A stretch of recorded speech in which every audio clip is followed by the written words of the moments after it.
जे उरल्यात पळय 3, 2, 2 आणि 1 उरल्या पळय आणि आरजीपीचो एक तांची तरी एक तुमची एकठांय दिसता कित्याक जाला किती जालें तें कळ्ळें आमकां कित्याक जालां This is happening because opposition is fractured. Opposition are selfish and self-centered. People from various parties are being borrowed by every party.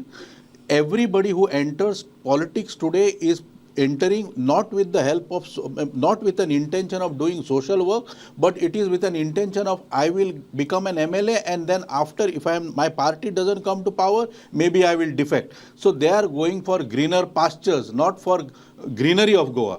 So they selfishness, self-centeredness, putting interest of the state at back, putting your interest in front, that is the reason why the kind of opposition or kind of opposition that we are seeing today. BJP is a political party with its own ideology. It gets men elected.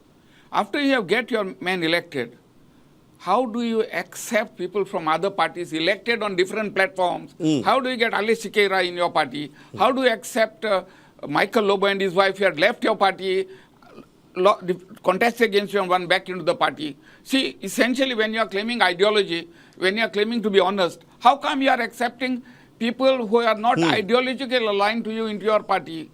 I am pointing this out because in India and in Goa, there are not even 0.5% people who are ideologically inclined. Everybody wants to run around. That is the reality.